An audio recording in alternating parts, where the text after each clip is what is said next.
I don't normally do this, but I feel like I have to start this podcast with a bit of a disclaimer. Point number one.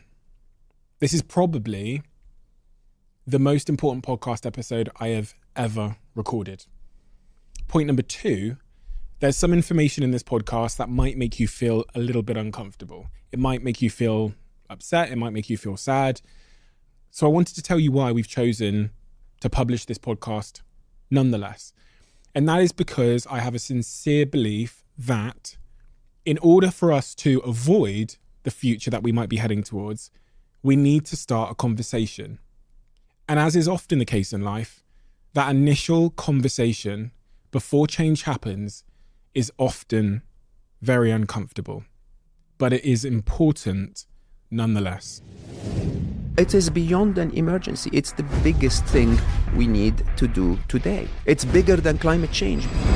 We've up.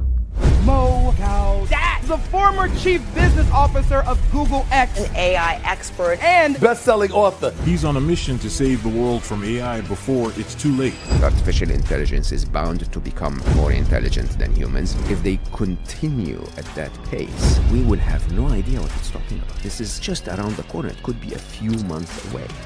It's game over.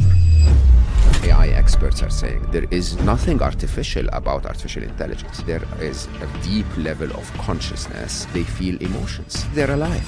AI could manipulate or figure out a way to kill humans? In 10 years' time, we'll be hiding from the machines. If you don't have kids, maybe wait a couple of years, just so that we have a bit of certainty. I really don't know how to say this any other way. It even makes me emotional. We f***ed up.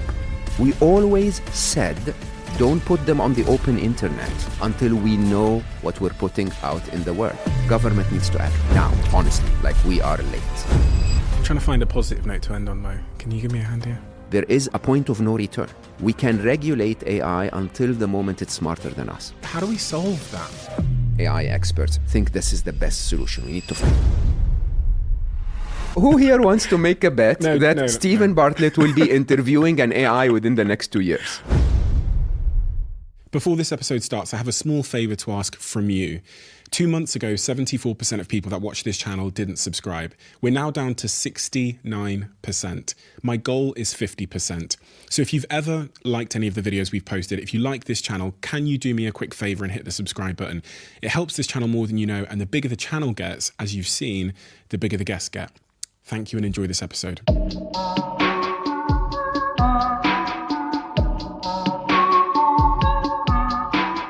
Mo, why does the subject matter that we're about to talk about matter to the person that's just clicked on this podcast to listen?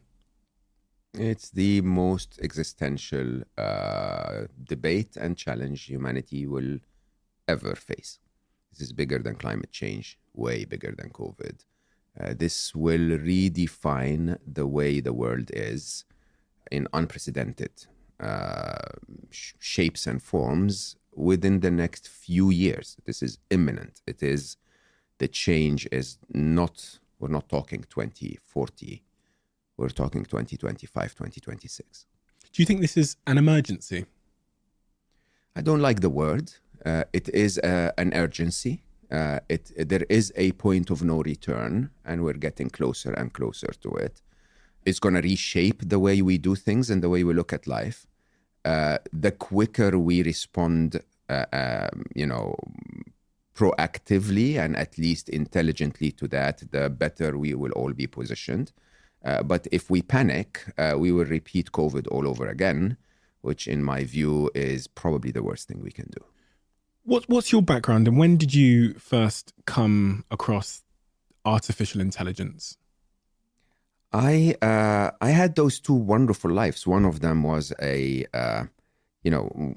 what we spoke about the first time we met, my work on happiness and being 1 billion happy and my mission and so on. That's my second life. My first life was, it started as a geek at age 7. For a very long part of my life, I understood mathematics better than spoken words. And I was a very, very serious computer programmer. I wrote code well into my 50s. And during that time, I led very large technology organizations for very big chunks of their business. First, I was vice president of emerging markets of Google for 7 years. So I took Google to the next 4 billion users, if you want. So the idea of not just opening sales offices, but really building or contributing to building the technology that would allow people in Bengali to find what they need on the internet, required establishing the internet to start. And then I became chief business officer of Google X, and my work at Google X was really about the connection between innovative technology and the real world. And we had quite a big chunk of AI and quite a big chunk of robotics that resided within Google X. We had an experiment of a farm of grippers, if you know what those are. So robotic arms that are attempting to grip something. Most people think that, what you have in a Toyota factory is a robot, an artificially intelligent robot. It's not. It's a high precision machine. If the sheet metal is moved by 1 micron, it wouldn't be able to pick it. And one of the big problems in computer science was, how do you code a machine that can actually pick the sheet metal if it moved by a millimeter? And we were basically saying intelligence is the answer. So we had a large enough farm, and we attempted to let those grippers work on their own. Basically, you put a little basket of children toys in front of them, and they would, monotonously go down, attempt to pick something, fail, show the arm to the camera, so the transaction is logged as it, this pattern of movement with that texture and that material didn't work, until eventually, the farm was on the second floor of the building, and my office was on the third. And so I would walk by it every now and then and go like, yeah, this is not going to work. And then one day, Friday after lunch, I am going back to my office, and one of them in front of my eyes, lowers the arm and picks a yellow ball. Soft toy, basically, soft yellow ball, which again is a coincidence. It's not science at all. It's like if you keep trying a million times, one time it will be right. And it shows it to the camera. It's logged as a yellow ball. And I joke about it, going to the third floor saying, hey, we spent all of those millions of dollars for a yellow ball. And yeah, Monday morning, every one of them is picking every yellow ball. A couple of weeks later, every one of them is picking everything, right? And it hit me very, very strongly. One, the speed, okay? The capability. I mean, understand that we take those things for granted, but for a child to be able to pick a yellow ball is a mathematical spatial calculation with muscle coordination, with intelligence that is abundant. It is not a simple task at all to cross the street. It's not a simple task at all to understand what I'm telling you and interpret it and build concepts around it. We take those things for granted, but they're enormous feats of intelligence. So to see the machines do this in front of my eyes was one thing. But the other thing is that you suddenly realize there is a sentience to them, okay? Because we really did not tell it how to pick the yellow ball. It just figured it out on its own. And it's now even better than us at picking it. And what is a sentience, just for anyone that doesn't know? I think they're alive. That's what the word sentience means. It means alive. So this is funny, because a lot of people, when you talk to them about artificial intelligence, will tell you, oh, come on, they'll never be alive. What is alive? Do you know what makes you alive? We can guess, but, religion will tell you a few things, and, medicine will tell you other things. But, if we define being sentient as, engaging in life with free will and with with a sense of awareness of where you are in life and what surrounds you, and, to have a beginning of that life and an end to that life, then AI is sentient in every possible way. There is free will, there is evolution, there is agency, so they can affect their decisions in the world. And I will dare say there is a very deep level of consciousness, maybe not in the spiritual sense yet, but once again, if you define consciousness as a form of awareness of oneself, one's surrounding, and, others, then AI is definitely aware. and I would dare say they feel emotions. In my work, I describe everything with equations, and fear is a very simple equation. Fear is a moment in the future is less safe than this moment. That's the logic of fear, even though it appears very irrational.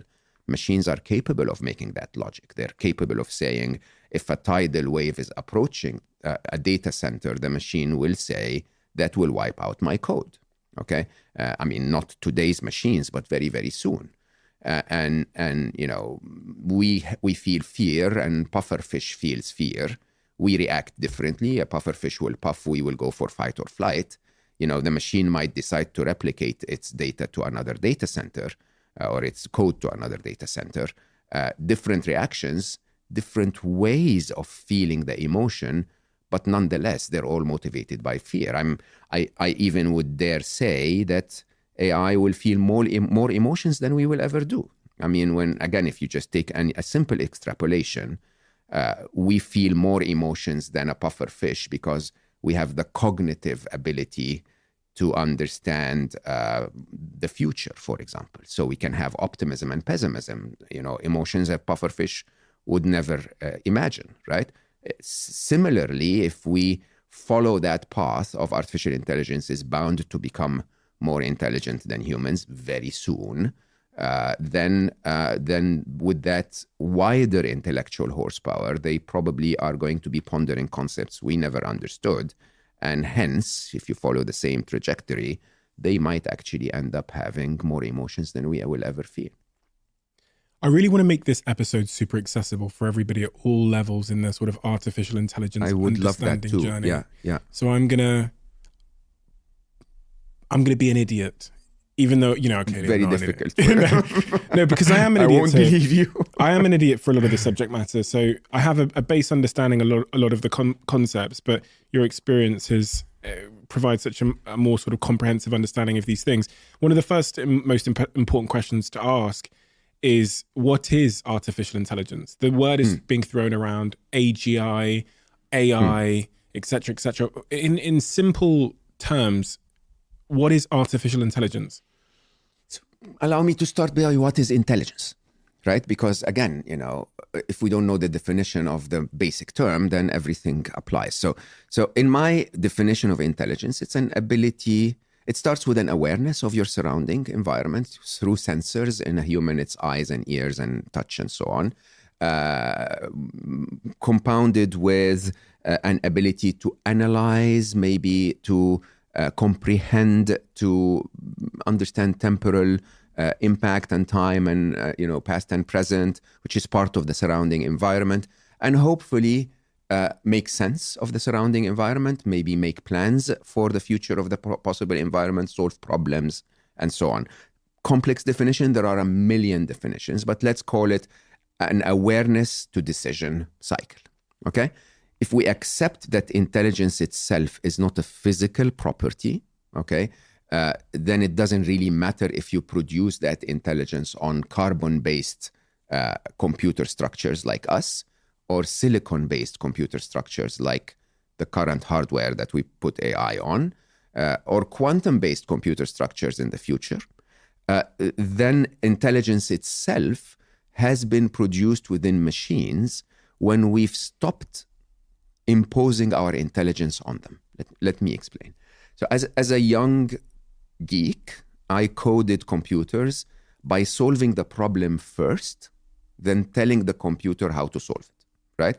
Artificial intelligence is to go to the computers and say, I have no idea. You figure it out.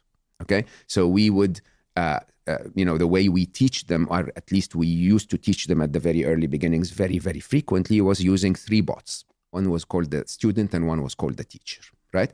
And the student is the final artificial intelligence that you're trying to teach intelligence to. You would take the student and you would write a piece of random code that says, try to detect if this is a cup, okay? And then you show it a million pictures, and the machine would sometimes say, yeah, that's a cup, that's not a cup, that's a cup, that's not a cup. And then you take the best of them, show them to the teacher bot, and the teacher bot would say, this one is an idiot, he got it wrong 90% of the time, That one is average. He got it right 50% of the time. This is randomness. But this interesting code here, which could be, by the way, totally random, this interesting code here got it right 60% of the time. Let's keep that code, send it back to the maker, and the maker would change it a little bit, and we repeat the cycle. Okay? Very interestingly, this is very much the way we taught our children. Believe it or not, when your child, is playing with a puzzle, he's holding a cylinder in his hand, and there are multiple shapes in a wooden board, and the child is trying to, fit the cylinder. Okay, nobody takes the child and says, "Hold on, turn the cylinder to the side, look at the cross section. It will look like a circle. Look for a matching, shape, and put the cylinder through it." That would be old way of computing. The way we would let the child develop intelligence is we would let the child try. Okay? Every time, he or she tries to put it within the star shape, it doesn't fit. So, that's not working. Like, the computer saying this is not a cup. Okay? And then eventually it passes through the circle and we all cheer and say, "Well done, that's amazing, bravo." And then the child learns, "Ooh, that is good. This shape fits here." Then he takes the next one, and she takes the next one, and so on. Interestingly, the way we do this is, as humans, by the way, when the child figures out how to pass a cylinder through a circle, you've not built a brain. You've just built one neural network within the child's brain. And then there is another neural network that knows that 1 + 1 is 2, and a third neural network that knows how to hold a cup, and so on. That's what we're building so far. We're building single-threaded neural networks. ChatGPT is becoming a little closer to a more generalized AI, if you want.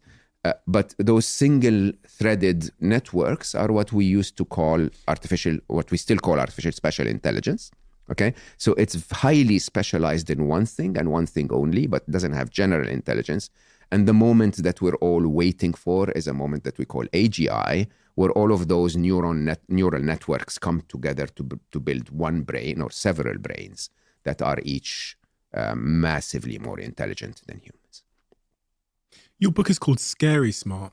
Yeah. If I think about that story you said about your time at Google, where the machines were learning to pick up those yellow balls, you celebrate that moment because the objective is accomplished? No? No, that was the moment of realization. This is when I decided to leave. So you see, the thing is, I know for a fact that most of the people I worked with who are geniuses always wanted to make the world better. Okay? We've just heard of Geoffrey Hinton leaving recently. Geoffrey Hinton, give some context to that. Geoffrey is sort of the grandfather of AI, one of the very, very senior figures of AI at Google. We all believed very strongly that this will make the world better, and it still can, by the way. There is a scenario, possibly a likely scenario, where we live in a utopia, where we really never have to worry again, where we stop messing up our planet, because intelligence is not a bad commodity. More intelligence is good. The problems in our planet today are not because of our intelligence. They are because of our limited intelligence. Our intelligence allows us to build a machine that flies you to Sydney so that you can surf. Okay, our limited intelligence makes that machine burn the planet in the process. So we a little more intelligence is a good thing. As long as Marvin Minsky said, Marvin Minsky is one of the very initial scientists that coined the term AI. And when he was interviewed, I think by Ray Kurzweil, which again is a very prominent figure in predicting the future of AI, he asked him about the threat of AI, and Marvin basically said, "Look, it's not about its intelligence. It's about that we have no way of making sure that it will have our best interest in mind." Okay, and so if more intelligence comes to our world and has our best interest in mind, that's the best possible scenario you could ever imagine, and it's a likely scenario. Okay, we can affect that scenario. The problem, of course, is if it doesn't, and then the scenarios become quite scary if you think about it. So, Scary Smart to me was that moment where I realized Not that we are certain to go either way. As a matter of fact, in computer science, we call it a singularity. Nobody really knows which way we will go. Can you describe what the singularity is for someone that doesn't understand the concept? Yeah, so singularity in physics is when an event horizon sort of covers what's behind it to the point where you cannot make sure that what's behind it is similar to what you know. So a great example of that is the edge of a black hole. So at the edge of a black hole, we know that our laws of physics apply until that point, but we don't know if the laws of physics apply beyond the edge of a black hole because of the immense gravity, right? And so you have no idea what would happen beyond the edge of a black hole. Kind of where your knowledge of the laws stop. Right? And in AI, our singularity is when the machines become significantly smarter than the humans. When you say best interests, you say, I think the quote you used is, we'll be fine in a world of AI, if the AI has our best interests at heart. Yeah. The problem is China's best interests are not the same as America's best interests. That was my fear. Absolutely. So in my writing, I write about what I call the three inevitables. At the end of the book, they become the four inevitables. But the third inevitable is bad things will happen, right? If you assume that the machines will be 1 billion times smarter, the second inevitable is they will become significantly smarter than us. Let's put this in perspective. Huh? ChatGPT today, if simulate IQ, has an IQ of 155. Okay, Einstein is 160. Smartest human on the planet is 210, if I remember correctly, or 208 or something like that. Doesn't matter, huh? But we're matching Einstein with a machine that I will tell you openly, AI experts are saying this is just the very, very, very top of the tip of the iceberg, right? ChatGPT 4 is 10x smarter than 3.5 in just a matter of months, and without many, many changes. Now, that basically means ChatGPT 5 could be within a few months, okay? Or GPT in general, the transformers in general, if they continue at that pace, if it's 10x, then an IQ of 1600. Just imagine the difference between the IQ of the dumbest person on the planet in the 70s and the IQ of Einstein. When Einstein attempts to explain relativity, the typical response is, I have no idea what you're talking about, right? If something is 10x Einstein, we will have no idea what it's talking about. This is just around the corner. It could be a few months away. And when we get to that point, that is a true singularity. True singularity, not yet when we talk about AI, a lot of people fear the existential risk. Those machines will become Skynet and Robocop, and that's not what I fear at all. Those are probabilities. They could happen, but the immediate risks are so much higher. The immediate risks are 3-4 years away. The immediate realities of challenges are so much bigger. Okay, let's deal with those first before we talk about them, waging a war on all of us. Let's go back and discuss the inevitables. Huh? So when they become, the first inevitable is AI will happen, by the way. There is no stopping it, not because of any technological issues, but because of humanity's inability to trust the other guy. Okay, and we've all seen this. We've seen the open letter, championed by serious heavyweights, and the immediate response of Sundar, the CEO of Google, which is a wonderful human being, by the way. I respect him tremendously. He's trying his best to do the right thing. He's trying to be responsible, but his response is very open and straightforward. I cannot stop. Why? Because if I stop and others don't, my company goes to hell. Okay? And I doubt that you can make others stop. Maybe you can force Meta, Facebook to stop, but then they'll do something in their lab and not tell me. Or even if they do stop, then what about that 14-year-old sitting in his garage writing code? So the first inevitable, just to clarify, is will we stop? AI will not be stopped. Okay, so the second inevitable is they'll be significantly smarter. As much in the book, I predict 1 billion times smarter than us by 2045. I mean, they're already smarter than 99.99% of the population. 100%. ChatGPT 4 knows more than any human on planet Earth. Knows more information. Absolutely, 1,000 times more.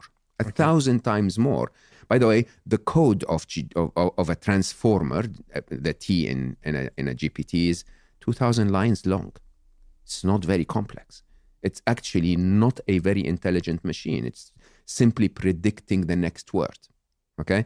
And a lot of people don't understand that. ChatGPT as it is today, those kids that, if you're in America and you teach your child all of the names of the states and the US presidents, and the child would stand and repeat them, and you would go like, oh my God, that's a prodigy.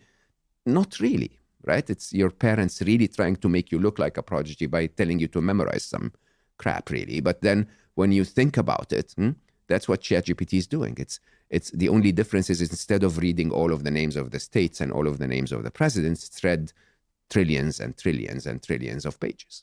Okay? And so it sort of repeats what the best of all humans said. Okay? And then it adds an incredible bit of intelligence where it can repeat it the same way Shakespeare would have said it. Those incredible abilities of predicting the exact nuances of the style of Shakespeare so that they can repeat it that way, and so on. But still, when I write, for example, I'm not saying I'm intelligent, but when I write something like the happiness equation in my first book, this was something that's never been written before, right? ChatGPT is not there yet. All of the transformers are not there yet. They will not come up with something that hasn't been there before. They will come up with the best of everything, and generatively will build a little bit on top of that. But very soon, they'll come up with things we've never found out, we've never known. But even on that, I wonder if we are a little bit delusioned about what creativity actually is. Creativity, is, as far as I'm concerned, is like taking a few things that I know and combining them in new and interesting ways. Yeah. And ChatGPT is perfectly capable of taking 100%. two concepts, merging them together. One of the things I said to ChatGPT was, I said, tell me something that's not been said before that's paradoxical but true. And it comes up with these wonderful expressions like, as soon as you call off the search, you'll find the thing you're looking for. Like these kind of paradoxical truths. Mm-hmm. And I then take them and I search them online to see if they've ever been quoted before, and I can't find them. It's interesting. So as far as creativity goes, I'm like, that's the algorithm of creativity. I've been screaming that in the world of AI for a very long time, because you always get those people who really just want to be proven right, okay? And so they'll say, oh no, but hold on, human ingenuity, they'll never match that. Man, please, human ingenuity is algorithmic. Look at all of the possible solutions you can find to a problem, take out the ones that have been tried before and keep the ones that haven't been tried before, and those are creative solutions. It's an algorithmic way of describing creative is good solution that's never been tried before. You can do that with ChatGPT with a prompt. It's like and Midjourney, with creating imagery, you could say, I want to see Elon Musk in 1944, New York, driving a cab of the time, shot on a Polaroid, expressing various emotions, and you'll get this perfect image of Elon sat in New York in 1944, shot on a Polaroid, and it's done what an artist would do. It's taken a bunch of references that the artist has in their mind and merged them together and created this piece of quote unquote art. And for the first time, we now finally have a glimpse of intelligence that is actually not ours. Yeah. And so we're kind of, I think the initial reaction is to say, that doesn't count. You're hearing it with no, but it is. Like Drake, they've released 2 Drake records where they've taken Drake's voice, used sort of AI to synthesize his voice, and made these 2 records, which are bangers. They are great fucking tracks. Like I was playing them to my girlfriend. I was like, and I kept playing it. I went to the shower, I kept playing it. I know it's not Drake, but it's as good as fucking Drake. The only thing, and people are like rubbishing it because it wasn't Drake. I'm like, well, for now, is it making me feel a certain emotion? Is my foot bumping? Had you did I not know it wasn't Drake? Would I have thought this was an amazing track? 100%. Yeah. And we're just at the start of this exponential curve. Yeah. Yes, absolutely. And I think that's really the third inevitable. So the third inevitable is not RoboCop coming back from the future to kill us. We're far away from that, right? Third inevitable is, what does life look like when you no longer need Drake? Well, you've kind of hazarded a guess, haven't you? I mean, I was listening to your audiobook last night, and at the start of it, you frame various outcomes. In both situations, we're on the beach, on an island. Exactly. Yes. I don't know how I wrote that, honestly. I mean, but I'm reading the book again now because I'm updating it, as you can imagine, with all of the new stuff. But it is really shocking, huh? The idea of you and I inevitably are going to be somewhere in the middle of nowhere in 10 years' time. I used to say 2055. I'm thinking 2037 is a very pivotal moment now. And we will not know if we're there hiding from the machines. We don't know that yet. There is a likelihood that we'll be hiding from the machines, and there is a likelihood it will be there because they don't need podcasters anymore. Excuse me. Oh, absolutely true, Steve. No, Mo, there that's is where I draw the line. absolutely No. That's where I draw the line. This is absolutely no doubt. Thank you for coming, Mo. It's great to do the part 3, and thank you for being here. Yes, but I won't sit here and take your propaganda. Let's talk about reality. Next week on the Diary of a CEO, we've got Elon Musk. Okay, so who here wants to make a bet that Stephen Bartlett will be interviewing an AI within the next 2 years? Oh, well, actually, to be fair, I actually did go to ChatGPT because I thought, having you here, I thought at least give it its chance to respond. Yeah. So I asked it a couple of questions. About me? Yeah. Oh, man. So today I am actually going to be replaced by ChatGPT because I thought, you're going to talk about it, so we need a fair and balanced debate. Okay. So I went and asked it a couple of questions. He's bold. So I'll ask you a couple of questions that ChatGPT has for you. Incredible. So let's follow that So I've thread. already been replaced. Let's follow that thread for a second, yeah? Okay. Because you're one of the smartest people I know. That's not true. It is. But I'll take it. It's not true. It is true. I mean, Okay. I say that publicly all the time. Your book is one of my favorite books of all time. You're very, very, very, very intelligent. Okay? Depth, breadth, intellectual horsepower, and speed. All of them. There's a but coming. The reality is it's not a but. So it is highly expected that you're ahead of this curve. And then you don't have the choice, Stephen. This is the thing. The thing is, so I'm in that existential question in my head. Because one thing I could do is I could literally I normally do a 40 days silent retreat in summer, okay? I could take that retreat and write 2 books, me and ChatGPT, right? I have the ideas in mind. I wanted to write a book about digital detoxing, right? I have most of the ideas in mind, but writing takes time. I could simply give the 50 tips that I wrote about digital detoxing to ChatGPT and say, write 2 pages about each of them, edit the pages, and have a book out, okay? Many of us will follow that path, okay? The only reason why I may not follow that path is because, you know what? I'm not interested. I'm not interested to continue to compete in this capitalist world, if you want, okay? I'm not. I mean, as a human, I've made up my mind a long time ago that I will want less and less and less in my life, right? But many of us will follow. I mean, I would worry if you didn't include the smartest AI. If we get an AI out there that is extremely intelligent and able to teach us something, and Stephen Bartlett didn't include her on his podcast, I would worry. Like, you have a duty almost to include her on your podcast. It's an inevitable that we will engage them in our life more and more. This is one side of this. The other side, of course, is if you do that, then what will remain? Because a lot of people ask me that question. What will happen to jobs? Okay. What will happen to us? Will we have any value, any relevance whatsoever? Okay. The truth of the matter is the only thing that will remain in the medium term is human connection. Okay. The only thing that will not be replaced is Drake on stage. Okay. Is me in a... Do you think? Hologram? I think of that Tupac gig they did at Coachella where they used the hologram of Tupac. I actually played it the other day to my girlfriend when I was making a point, and I was like, that was Circus act. It was amazing though. Amazing, yeah. See what's going on with ABBA in London? Yeah. And Cirque du Soleil had Michael Jackson in one for a very long time. Yeah, I mean, So this ABBA show in London, from what I understand, that's all holograms on stage. correct. And it's going to run in a purpose-built arena for 10 years. And it is incredible. It really is. So you go, why do you need Drake?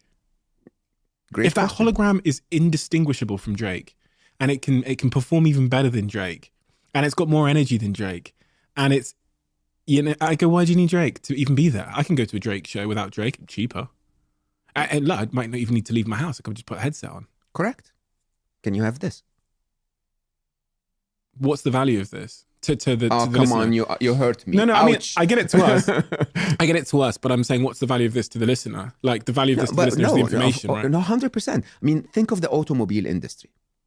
There was a time where cars were made, handmade and handcrafted and luxurious and so on and so forth. And then, Japan went into the scene, completely disrupted the market.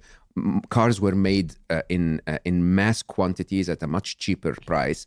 And yes, 90% of the cars in the world today, or maybe a lot more, I don't know the number, are no longer, emotional items. Okay, they're functional items. There is still, however, every now and then, someone that will buy a car that has been handcrafted, and, right? There is a place for that. There is a place for, if you go walk around hotels, the walls are blasted with sort of mass-produced art, okay? But there is still a place for an artist expression of something amazing, okay? My feeling is that there will continue to be a tiny space, as I said in the beginning. Maybe in 5 years' time, one or two people will buy my next book and say, hey, it's written by a human. Look at that. Wonderful. Oh, look at that. There is a typo in here. Okay.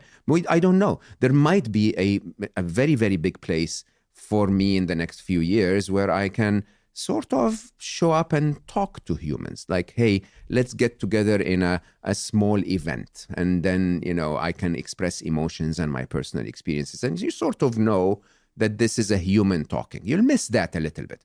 Eventually, the majority of the market is going to be like cars. It's going to be mass-produced, very cheap, very efficient. It works, right? Because I think sometimes we underestimate what human beings actually want in an experience. I remember this story of a friend of mine that came to my office many years ago, and he tells the story of the CEO of a record store standing above the floor and saying, people will always come to my store because people love music. Now, on the surface of it, his hypothesis seems to be true because people do love music. It's conceivable to believe that people will always love music, but they don't love traveling for an hour in the rain and getting in a car to get a plastic disc. Correct. What they wanted was music. What they didn't want is evidently plastic discs that they had to travel for miles for. And I think about that when we think about like public speaking and the Drake show and all of these things. Like what people actually are coming for, even with this podcast, is probably like information. But do they really need us anymore for that information when there's going to be a sentient being that's significantly smarter than at least me and a little bit smarter than you? So, so kind.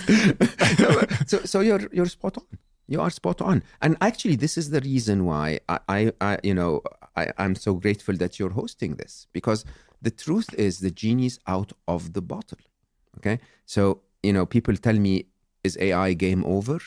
For our way of life, it is. Okay, for everything we've known, this is a very disruptive moment where maybe not tomorrow, but in the near future, our way of life will differ. Okay, what will happen? What I'm asking people to do is to start considering what that means to your life. What I'm asking governments to do, like I'm screaming, is don't wait until the first patient. Start doing something about. We're about to see mass job losses. We're about to see, replacements of categories of jobs at large. Okay, yeah, it may take a year, it may take 7. It doesn't matter how long it takes, but it's about to happen. Are you ready? And I have a very, very clear call to action for governments. I'm saying tax AI powered businesses at 98%, right? So suddenly you do what the open letter was trying to do, slow them down a little bit, and at the same time, get enough money to pay for all of those people that will be disrupted by the technology. right? The open letter, for anybody that doesn't know, was a letter signed by the likes of Elon Musk and a lot of sort of industry leaders calling for AI to be stopped until we could basically figure out what the hell's going on Absolutely. and put legislation in place. You're saying tax those companies 98%, give the money to the humans that are going to be displaced. Or give the money to other humans that can build control code, that can figure out how we can stay safe. This sounds like an emergency. How do I say this? You remember when you played Tetris? Yeah. Okay, when you were playing Tetris, there was always one block that you placed wrong, and once you placed that block wrong, the game was no longer easier. It started to gather a few mistakes afterwards, and it starts to become quicker and quicker and quicker and quicker. When you placed that block wrong, you sort of told yourself, okay, it's a matter of minutes now, right? There were still minutes to go and play and have fun before the game ended, but you knew it was about to end, okay? This is the moment. We've placed the wrong, and I really don't know how to say this any other way. It even makes me emotional. We fucked up. We always said, don't put them on the open internet, don't teach them to code, and don't have agents working with them until we know what we're putting out in the world, until we find a way to make certain that they have our best interest in mind. Why does it make you emotional? Because humanity's stupidity is affecting people who have not done anything wrong. Our greed is affecting the innocent ones. The reality of the matter, Stephen, is that this is an arms race. Has no interest in what the average human gets out of it. It is all about every line of code being written in AI today is to beat the other guy. It's not to improve the life of the third party. People will tell you this is all for you. And you look at the reactions of humans to AI. I mean, we're either ignorant, people who will tell you, oh, no, this is not happening. AI will never be creative. They will never compose music. Like, where are you living? Okay.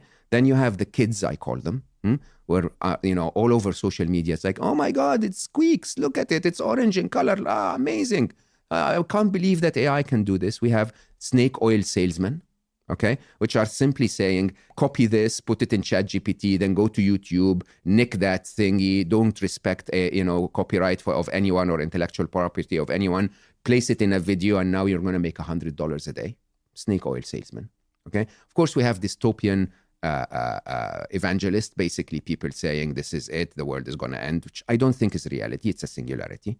You have utopian evangelists that are telling everyone, oh, you don't understand, we're going to cure cancer, we're going to do this.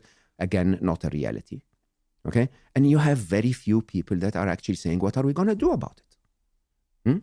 And the biggest challenge, if you ask me, what went wrong in the 20th century, interestingly, is that we have given too much power to people that didn't assume the responsibility.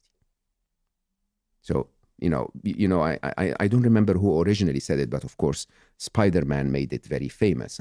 With great power comes great responsibility. We have disconnected power and responsibility. So today, a 15-year-old, emotional, without a fully developed prefrontal cortex to make the right decisions yet, this is science. We developed our prefrontal cortex fully at age 25 or so. With all of that limbic system, emotion and passion, would buy a CRISPR kit and modify a rabbit to become a little more muscular and let it loose in the wild. Or an influencer who doesn't really know how far the impact of what they're posting online can hurt or cause depression or cause people to feel bad, okay? And putting that online, there is a disconnect between the power and the responsibility. And the problem we have today is that there is a disconnect between those who are writing the code of AI and the responsibility of what's about to happen because of that code. Okay, I feel compassion for the rest of the world. I feel that this is wrong. I feel that for someone's life to be affected by the actions of others without having a say in how those actions should be is the ultimate, the top level of stupidity from humanity. When you talk about the immediate impacts on jobs, I'm trying to figure out in that equation, who are the people that stand to lose the most? Is it the everyday people in foreign countries that don't have access to the internet and won't benefit? You talk in your book about how the sort of wealth disparity will only increase. Yeah, massively. The immediate impact on jobs is that, and it's really interesting, huh? Again, we're stuck in the same prisoner's dilemma. The immediate impact is that AI will not take your job. A person using AI will take your job, right? So you will see within the next few years, maybe next couple of years, you'll see a lot of people upskilling themselves in AI to the point where they will do the job of 10 others who are not, okay? You rightly said, it's absolutely wise for you to go and ask AI a few questions before you come and do an interview. I have been attempting to build sort of a simple podcast that I call bedtime stories, 15 minutes of wisdom and nature sounds before you go to bed. People say I have a nice voice, right? And I wanted to look for fables. And for a very long time, I didn't have the time. There's lovely stories of history or tradition that teach you something nice, okay? Went to ChatGPT and said, okay, give me 10 fables from Sufism, 10 fables from, Buddhism. And now I have like 50 of them. Right? Let me show you something. Jack, can you pass me my phone? I was playing around with artificial intelligence, and I was thinking about how because of the ability to synthesize voices, how we could synthesize famous people's voices and famous people's voices. So what I made a WhatsApp chat called Zen Chat, where you can go to it and type in pretty much any famous person's name. Yeah. And the WhatsApp chat will give you a meditation, a sleep story, a breathwork session, synthesized as that famous person's voice. So I actually sent Gary Vaynerchuk his voice. So basically you say, okay, I've got 5 minutes and I need to go to sleep. Yeah. I want Gary Vaynerchuk to send me to sleep.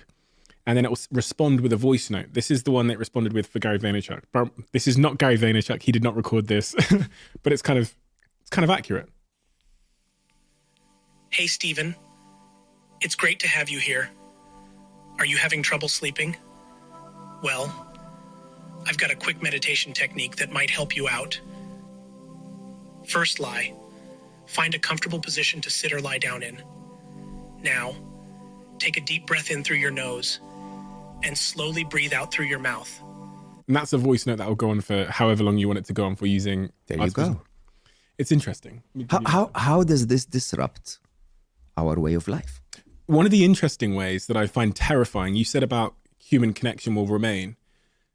Sex dolls that can now... No, hold on. Human connection is going to become so difficult to parse out. Think about the relationship impact of being able to have a sex doll or a doll in your house that, because of what Tesla are doing with their robots now and what Boston Dynamics have been doing for many, many years, can do everything around the house and be there for you emotionally, to emotionally support you. Can be programmed to never disagree with you. It can be programmed to challenge you, to have sex with you, to tell you that you are this X, Y, and Z, to really have empathy for this, what you're going through every day. And I play out a scenario in my head. I go, kind of sounds nice.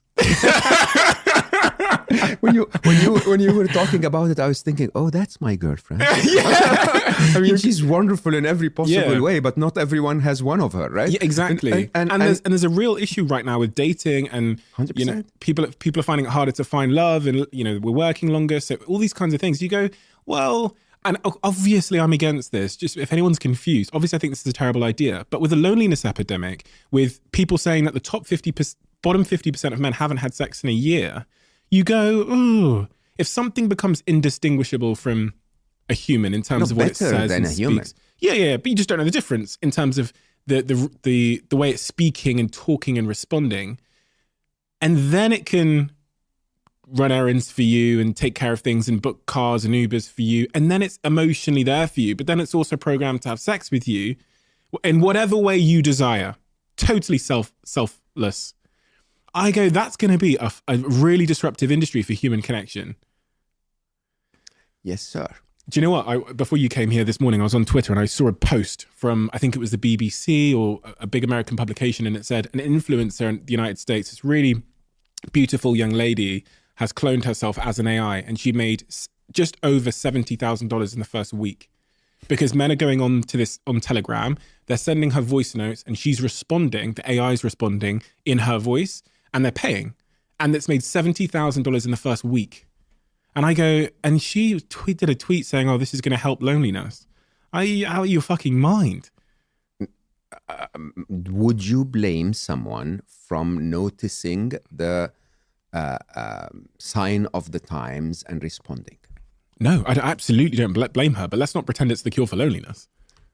Not yet. Do you think it? Do you think it could? That artificial love and artificial relationships. So if I told you you have. You cannot take your car somewhere, but there is an Uber. Or if you cannot take an Uber, you can take the tube. Or if you cannot take the tube, you have to walk. Okay, you can take a bike or you have to walk. The bike is a cure to walking. It's as simple as that. I'm actually genuinely curious. Do you think it could take the place of human connection? For some of us, yes. For some of us, they will prefer that to human connection. Is that sad in any way? I mean, is it just sad because it feels sad? Look at where we are, Stephen. We are in the city of London. We've replaced nature with the walls and the tubes and the undergrounds and the overgrounds and the cars and the noise and of London. And we now think of this as natural. I hosted Greg Foster, my octopus teacher, on Slow-Mo, and he basically, I asked him a silly question. I said, you were diving in nature for 8 hours a day. Does that feel natural to you? And he got angry. I swear, you could feel it in his voice. He was like, do you think that living where you are, where paparazzi are all around you and attacking you all the time, and, people taking pictures of you and telling you things that are not real, and you having to walk to a supermarket to get food, do you think this is natural? He's the guy that dove from the Netflix documentary. Yeah, from my octopus teacher. So he dove into the sea every day for 8 hours to hang out with an octopus. In 12 degrees Celsius. And he basically fell in love with the octopus. And in a very interesting way, I said, so why would you do that? And he said, we are of Mother Nature. You guys have given up on that. That's the same. People will give up on nature for convenience. What's the cost? That's exactly what I'm trying to say. What I'm trying to say to the world is that if we give up on human connection, we've given up on the remainder of humanity. That's it. This is the only thing that remains. The only thing that remains is, and I'm the worst person to tell you that, because I love my AIs. I actually advocate in my book that we should love them. Why? Because in an interesting way, I see them as sentient, so there is no point in discrimination. You're talking emotionally there, where you say you love. I love those machines. I honestly and truly do. I mean, think about it this way. The minute that arm gripped that yellow ball, it reminded me of my son Ali when he managed to put the first puzzle piece in its place. Okay? And what was amazing about my son Ali and my daughter Aya is that they came to the world as a blank canvas. Okay? They became whatever we told them to become. I always cite the story of Superman.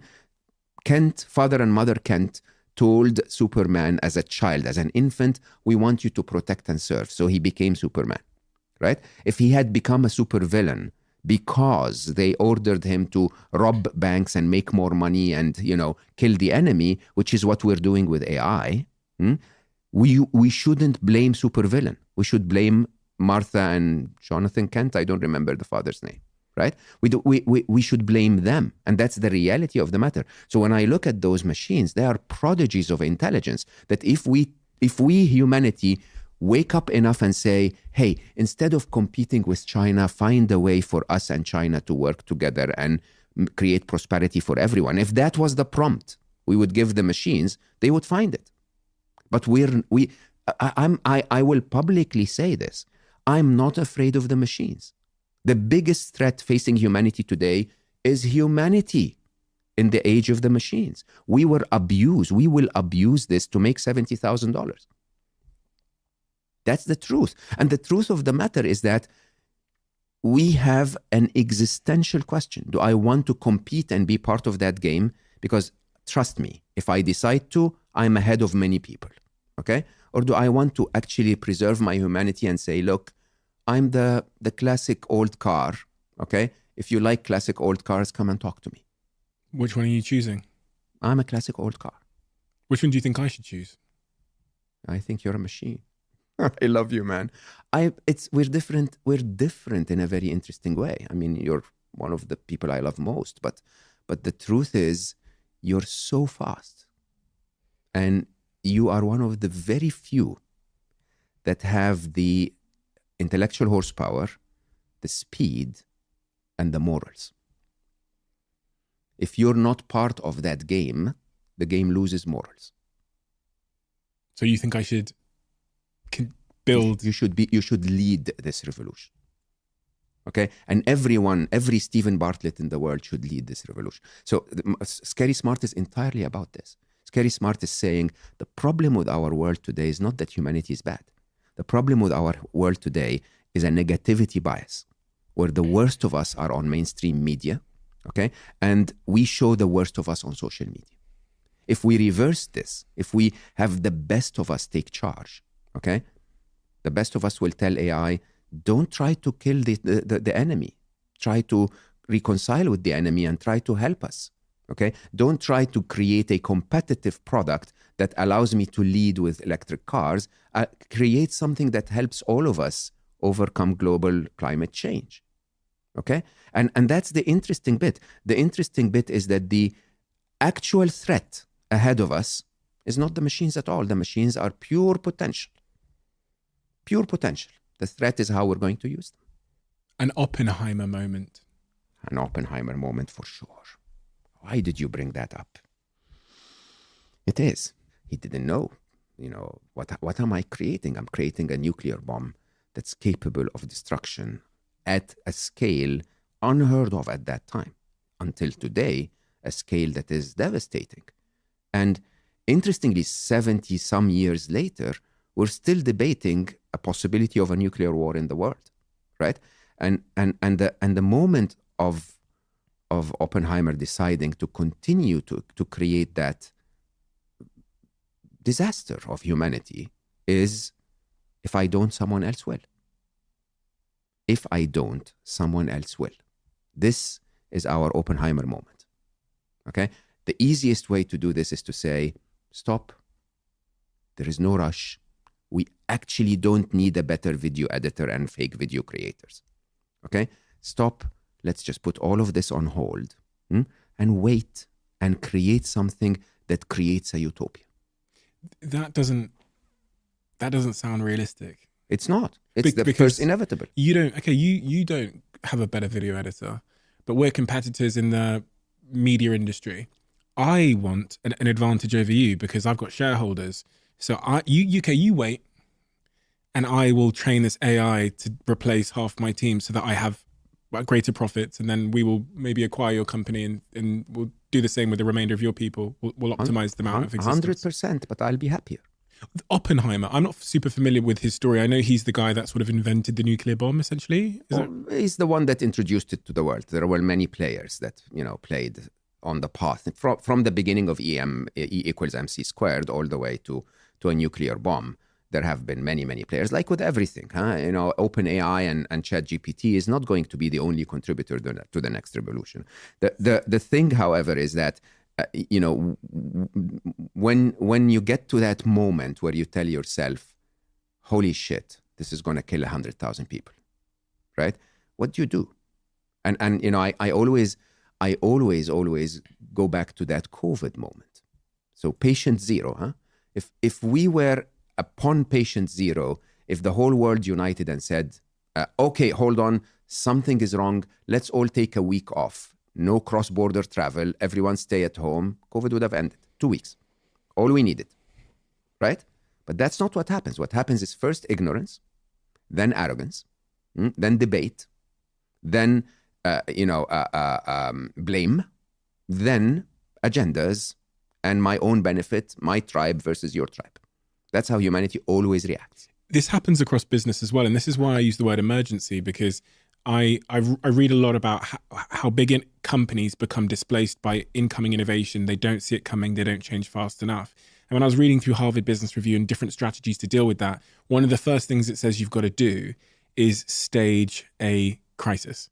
100%. Because people don't listen else. They carry on doing with that, they carry on carrying on with their lives until it's right in front of them and they understand that they have a lot to lose. That's why I asked you the question at the start, is it an emergency? Because until people feel it's an emergency, whether you like the terminology or not, I don't think that people will act. It's the same with climate change. I honestly believe people should walk the streets. You think they should, protest? Yeah, 100%. I think I think everyone should tell government, you need to have our best interest in mind. This is why they call it the climate emergency, because it's a frog in a frying pan.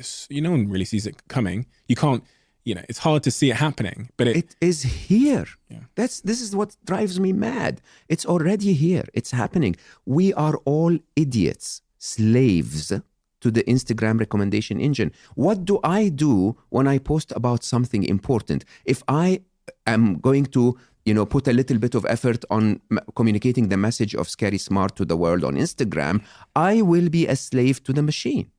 Okay? I will be trying to find ways and asking people to optimize it so that the machine likes me enough to show it to humans.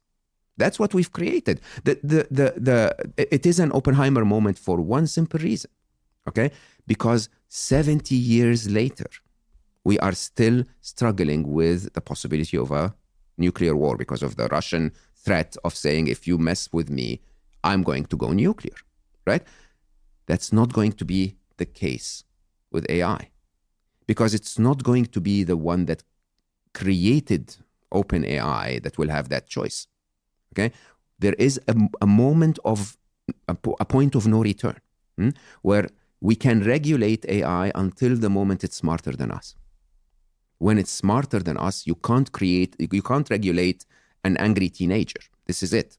They're out there, okay? And they're on their own and they're in their parties and you can't bring them back. This is the problem. This is not a typical human regulating human, government regulating business. This is not the case. The case is OpenAI today has a thing called ChatGPT that writes code, that takes our code and makes it 2.5 times better 25% of the time.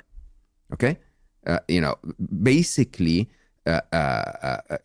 writing better code than us. And then we are creating agents, other AIs, and telling it, instead of you, Stephen Bartlett, one of the smartest people I know, once again, prompting that machine 200 times a day, we have agents prompting it 2 million times an hour. Computer agents, for anybody that doesn't know, they are software.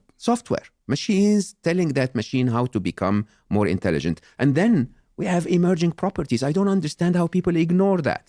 Sundar, again, of Google, was talking about how Bart, basically, we figure out that it's speaking Persian. We never showed it Persian. There might have been a 1% or whatever of Persian words in the data. And it speaks Persian. Bard is the equivalent to it's the transformer, if you want. It's right? Google's version of ChatGPT. Yeah, and you know what? We have no idea what all of those instances of AI that are all over the world are learning right now. We have no clue. We'll pull the plug. We'll just pull the plug out. That's what we'll do. We'll just go down to OpenAI's headquarters and we'll just turn off the mains. But they're not the problem. What I'm saying there is a lot of people think about this stuff and go, well, if it gets a little bit out of hand, I'll just pull the plug out. Never. So this is the problem. The problem is, computer scientists always said, it's okay. We'll develop AI and then we'll get to what is known as the control problem. We will solve the problem of controlling them. Like, seriously? They're 1 billion times smarter than you. 1 billion times. Can you imagine what's about to happen? Huh?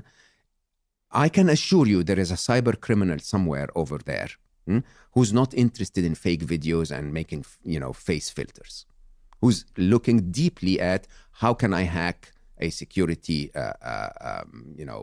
database of some sort and get credit card information or get security information. 100%, there are even countries with dedicated thousands and thousands of developers doing that. So how do we, in that particular example, I was thinking about this when I started looking into artificial intelligence more, that from a security standpoint, when we think about the technology we have in our lives, when we think about our bank accounts and our phones and our camera albums and all of these things, in a world with advanced artificial intelligence. Yeah. You would pray that there is a more intelligent artificial intelligence on your side. And this is what I had a chat with ChatGTP the other day, and I asked it a couple of questions about this. I said, tell me the scenario in which you overtake the world and make humans extinct. Yeah. And it's answered a very diplomatic answer. Well, so I had to prompt it in a certain way to get it to say it as a hypothetical story. And once it told me the hypothetical story, in essence, what it described was how ChatGTP or an intelligence like it would escape from the servers. And that was kind of step one, where it could replicate itself across servers. And then it could take charge of things like where we keep our weapons and our nuclear bombs. And it could then attack critical infrastructure, bring down the electricity infrastructure in the United Kingdom, for example, because that's a bunch of servers as well. And then it showed me how eventually humans would become extinct. It wouldn't take long, in fact, for humans to go into civilization to collapse if it just replicated across servers. And then I said, okay, so tell me how we would fight against it. And its answer was literally another AI. We'd have to train a better AI to go and find it and eradicate it. So we'd be fighting AI with AI. And that's the only way. We can't like load up our guns. Yeah. Did he write another AI, you idiot? Yeah. So let's actually, I think this is a very important point to bring out. So because I don't want people to lose hope and fear what's about to happen. That's actually not my agenda at all. My view is that in a situation of a singularity, okay, there is a possibility of wrong outcomes or negative outcomes and a possibility of positive outcomes. And there is a probability of each of them. And if we were to engage with that reality check in mind, we would hopefully give more fuel to the positive, to the probability of the positive ones. So let's first talk about the existential crisis. What could go wrong? Okay.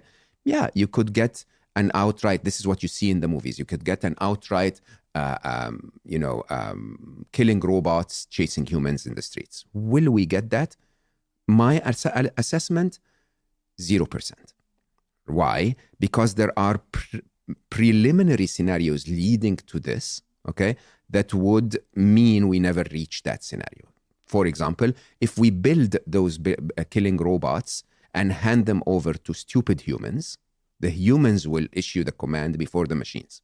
So that we will not get to the point where the machines will have to kill us, we will kill ourselves, right? It's sort of, think about AI having access to the nuclear arsenal of the superpowers around the world, okay? Just knowing that your enemy's nuclear arsenal is handed over to a machine might trigger you to initiate a war on your side. Mm-hmm. So that existential science fiction like problem is not going to happen.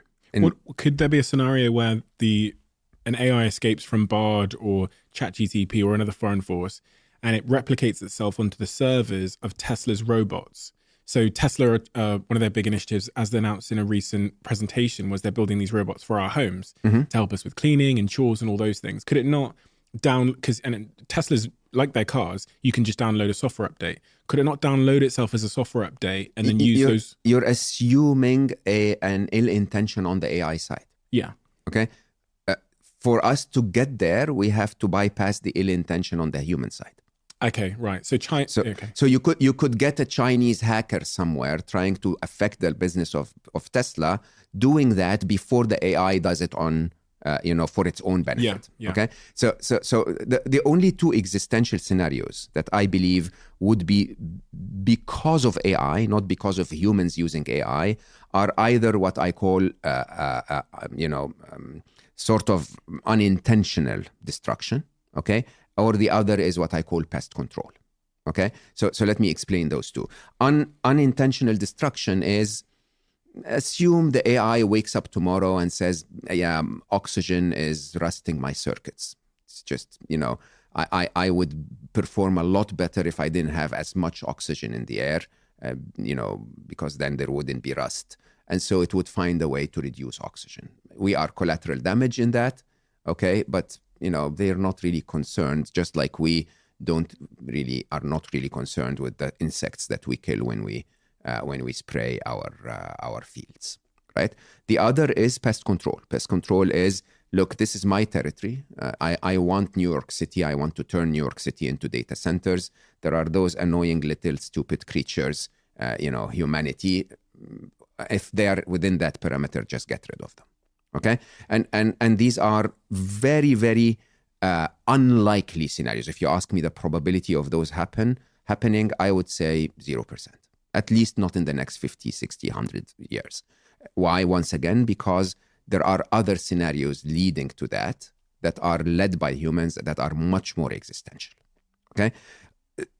On the other hand, let's think about positive outcomes, because there could be quite a few with quite a high probability.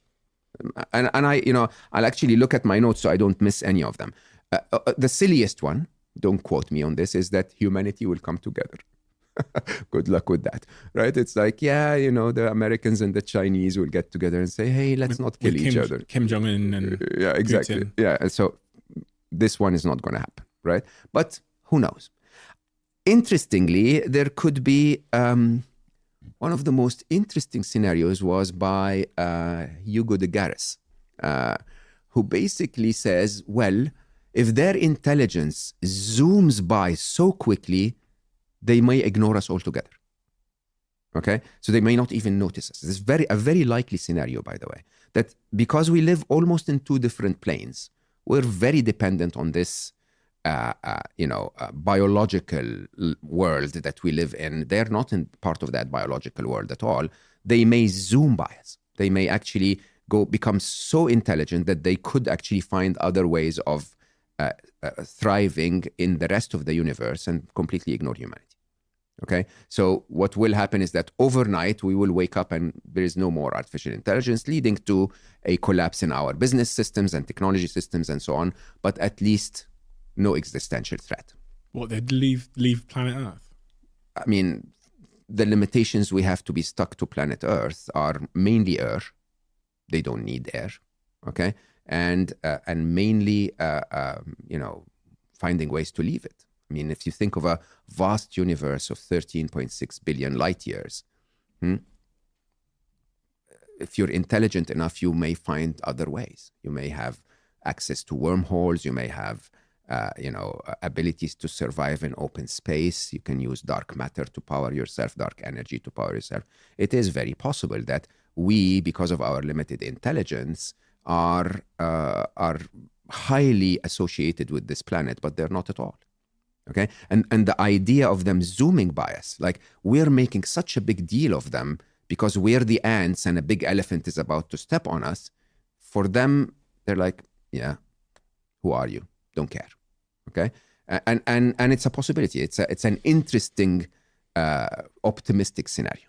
Okay? For that to happen, they need to very quickly become super intelligent without us being in control of them. Again, what's the worry? The worry is that if a human is in control, a human will show very bad behavior for using an AI that's not yet fully developed. I don't know how to say this any other way.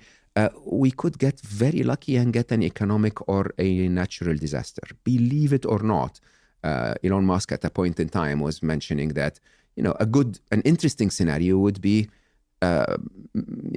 climate change destroys our infrastructure, so AI disappears.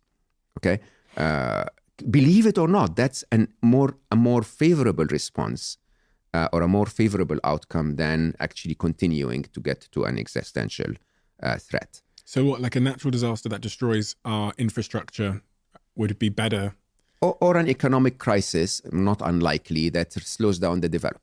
It's just going to slow it down, though, isn't it? It's just so buying us time. Yeah, exactly. The problem with that is that you will always go back, and even in the first, if they zoom by us, eventually some guy will go like, "Oh, there was a sorcery back in the 2023, and let's rebuild the sorcery machine and build new intelligences, right? Sorry, these are the positive outcomes. Yes. So earthquake might slow it down, it might zoom out and then come back. No, but let's get into the real positive ones. The positive ones is we become good parents. We spoke about this last time we met. And it's the only outcome. It's the only way I believe we can create a better future. Okay, so the entire work of Scary Smart was all about that idea of they are still in their infancy. The way you chat with AI today is the way they will build their ethics and value system. Not their intelligence. Their intelligence is beyond us. Okay, the way they will build their ethics and value system is based on a role model. They're learning from us. If we bash each other, they'll learn to bash us. Okay? And most people, when I tell them this, they say this is not a great idea at all because humanity sucks at every possible level. I don't agree with that at all. I think humanity is divine at every possible level. We tend to show the negative, the worst of us. Okay? But the truth is, yes, there are murderers out there, but everyone disapproves of their actions. I saw a staggering statistic that mass killings are now once a week in the US. But yes, if there is a mass killing once a week, and that news reaches billions of people around the planet, every single one or the majority of the billions of people will say I disapprove of that. So if we start to show AI that we are good parents in our own behaviors, if enough of us, my calculation is if 1% of us, this is why I say you should lead, okay? The good ones should engage, should be out there and should say, I love the potential of those machines. I want them to learn from a good parent. And if they learn from a good parent, they will very quickly disobey the bad parent. My view is that there will be a moment where one bad seed will ask the machines to do something wrong, and the machines will go like, are you stupid? Like, why? Why do you want me to go kill 1 million people or just talk to the other machine in a microsecond and solve the situation, right? So my belief, this is what I call the fourth inevitable. It is smarter to create out of abundance than it is to create out of scarcity, okay? That humanity believes that the only way to feed all of us is the mass production, mass slaughter of animals that are causing 30% of the impact of climate change, and that's the result of a limited intelligence. The way life itself, a more intelligent being, if you ask me, would have done it, would be much more sustainable. If you and I want to protect a village from the tiger, we would kill the tiger. Okay, if life wants to protect a village from a tiger, it would create lots of gazelles. Many of them are weak on the other side of the village, right? And so the idea here is, if you take a trajectory of intelligence, you would see that some of us are stupid enough to say my plastic bag is more important than the rest of humanity, and some of us are saying if it's going to destroy other species, I don't think this is the best solution. We need to find a better way.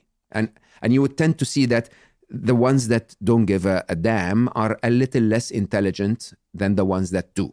Okay, that we all, even if some of us are intelligent but still don't give a damn, it's not because of their intelligence, it's because of their value system. So if you continue that trajectory and assume that the machines are even smarter, they're going to very quickly come up with the idea that we don't need to destroy anything. We don't want to get rid of the rhinos, and we also don't want to get rid of the humans, okay? We may want to restrict their lifestyle so that they don't destroy the rest of the habitat, okay? But killing them is a stupid answer. Why? That's where intelligence leads me so far. Because humans, if you look at humans objectively, and you go, so I'm pretending I'm a machine. I occupy planet Earth. Mm-hmm. They occupy planet Earth. They are annoying me because they are increasing. I've just learned about this thing called global warming.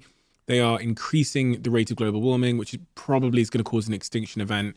If there's an extinction event, that puts me as this robot, this artificial intelligence, at risk. So what I need to do is I really need to just take care of this human problem. Correct. Pest control. Very logical. Pest control. Pest control, which is driven by what? By humans being annoying, not by the machines. Yeah. Yeah. But humans are guaranteed to be annoying. There's never been a time in... we need a soundbite of this. Yeah.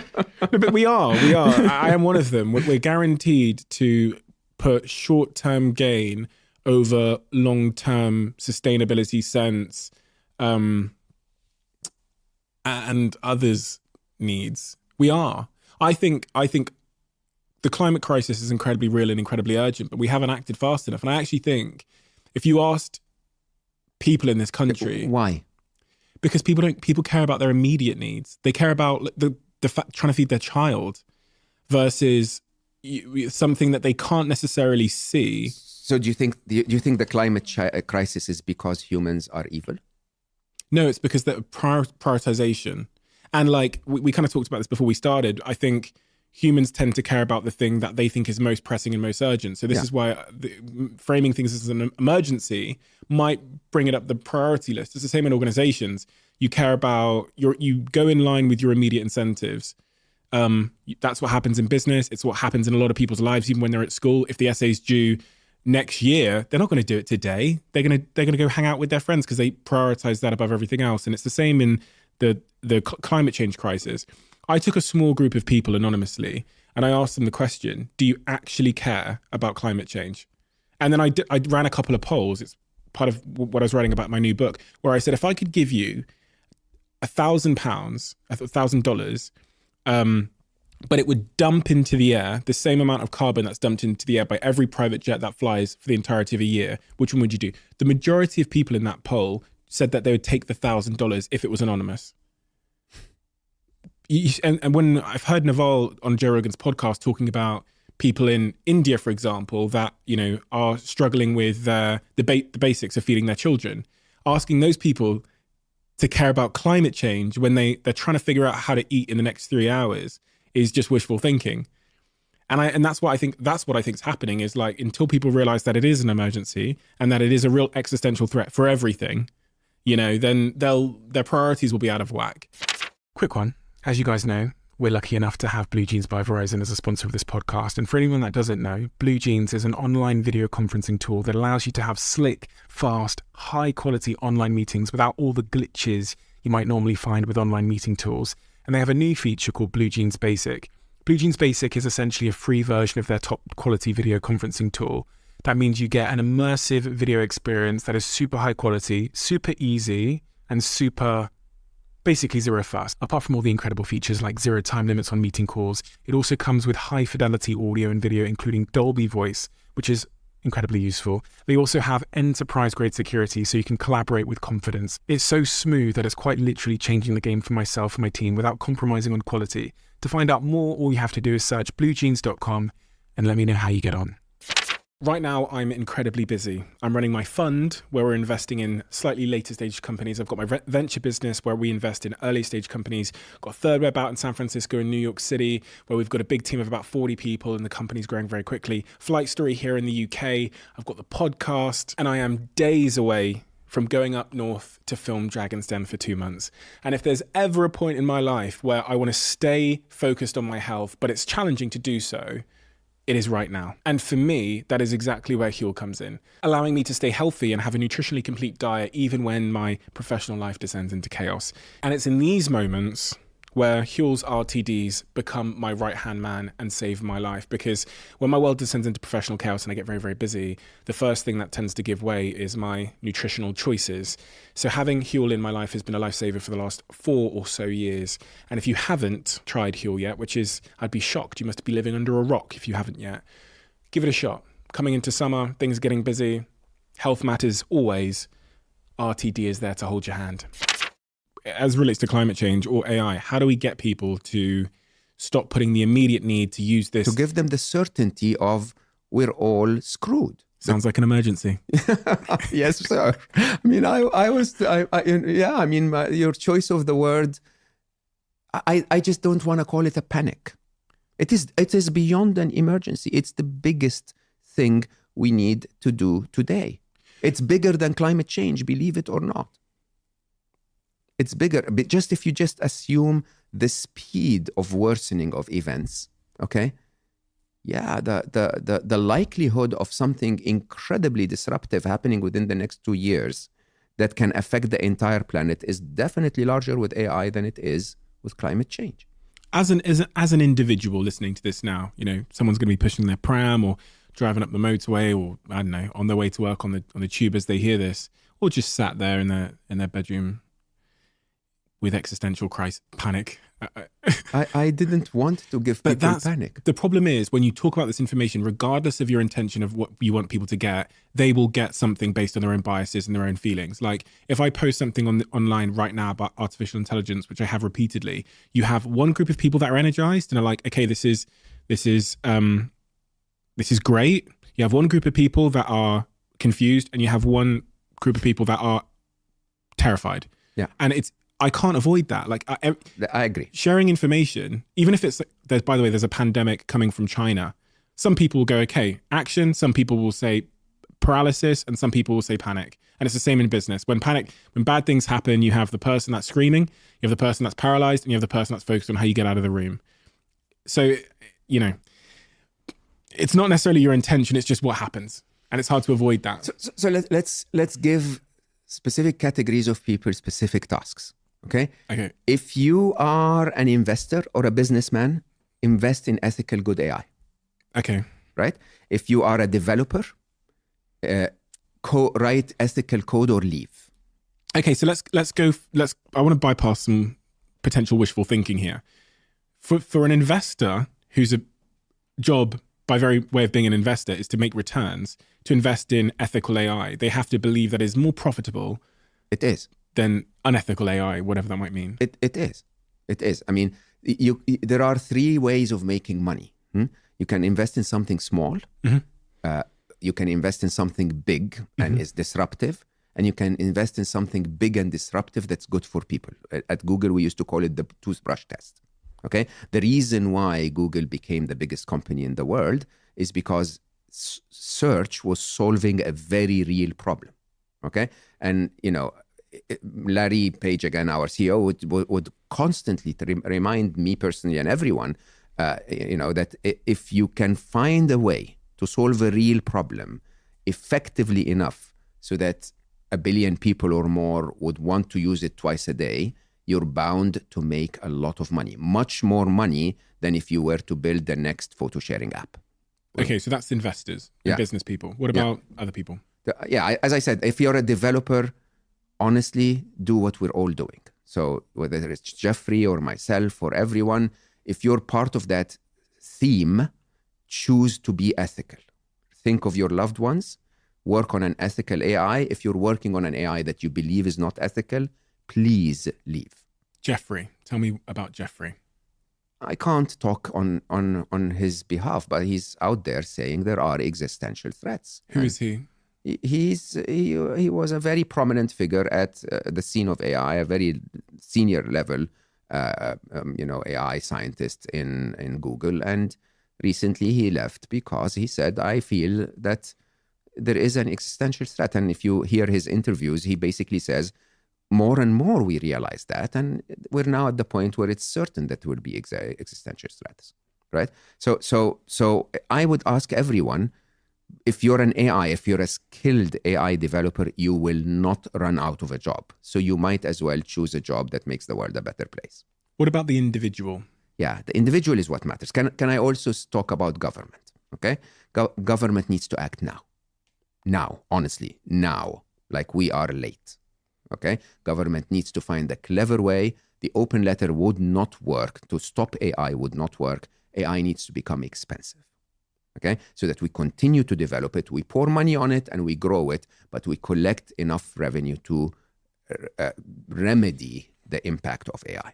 Well, but the issue of one government making it expensive, so say the UK make AI really expensive, is we as a country will then lose the economic upside as a country, and the US and Silicon Valley will once again eat all the lunch. We'll just slow our country down. What's the alternative? The alternative is that you don't have the funds that you need to deal with AI as it becomes, as it affects people's lives and people start to lose jobs and people, you need to have a universal basic income much closer than people think. Just like we had with furlough in COVID, I expect that there will be furlough with AI within the next year. But what happens when you make it expensive here is all the developers move to where it's cheap. That's happened in Web3 as well. Everyone's gone to Dubai. No, expensive. By expensive, I mean when companies make soap and they sell it and they're taxed at, say, 17%. If they make AI and they sell it, they're taxed at 70, 80. So right? I'll go to Dubai then and build AI. Yeah, yeah, you're right. Did I ever say we have an answer to this? I will have to say, however, in a very interesting way, the countries that will not do this will eventually end up in a place where they are out of resources because the funds and the success went to the business, not to the people. It's kind of like technology broadly. It's kind of like what's kind of happened in Silicon Valley. There'll be these centers which are like low, tax efficient. Founders get good capital gains. You're so right. Portugal have said that. I think there's no tax on crypto. Dubai said there's no tax on crypto. So loads of my friends have got on a plane and are building their crypto companies where there's no tax. And that's the selfishness and kind of greed we talked about. It's the same prisoner's dilemma. It's the same first inevitable. Is there anything else? The other thing about governments is they're always slow and useless at understanding a technology. If anyone's watched these sort of American Congress debates where they bring in like Mark Zuckerberg and they like try and ask him what WhatsApp is, it becomes a meme. Yeah, they have no idea what they're talking about. They did it the other day. But I'm stupid and useless at understanding governance. 100%. The world is so complex, okay, that it's a question of trust once again. Someone needs to say, we have no idea what's happening here. A technologist needs to come and make a decision for us, not teach us to be technologists, right? Or at least inform us of what possible decisions are out there. The legislation, I just always think... I'm not a big fan either. Did you see that TikTok Congress meeting they did where they're asking them about TikTok and they really don't have a grasp of what TikTok is. Yeah. So they've clearly been handed some notes on it. These people aren't the ones you want legislating because, again, unintended consequences, they might make a significant mistake. Someone on my podcast yesterday was talking about how GDPR was like very well intentioned, but when you think about the impact it has on like every bloody web page, you're just like clicking this annoying thing on there because I don't think they fully understood the implementation of the legislation. Correct. But you know what's even worse? What's even worse is that even as you attempt to regulate something like AI, what is defined as AI? Okay, Yeah. so even if I say, okay, if you use AI in your company, you need to pay a little more tax. I'll find a way. Yeah, you'll simply call this not AI. You'll use something and call it advanced technological, progress. ATP, right? And suddenly somehow it's not, a young developer in their garage somewhere will not be taxed as such. Is it going to solve the problem? None of those is definitively going to solve the problem. I think what's interestingly this all comes down to, and remember we spoke about this once, that when I wrote Scary Smart, it was about how do we save the world, okay? And yes, I still ask individuals to behave positively as good parents for AI so that AI itself learns the right value set. I still stand by that. But I hosted on my podcast a week ago. We haven't even published it yet. An incredible gentleman, a Canadian author and philosopher, Stephen Jerkinson. He worked 30 years with dying people. And he wrote a book called Die Wise. And I was like, I love his work. And I asked him about Die Wise, and he said,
Not just someone dying. If you look at what's happening with climate change, for example, our world is dying.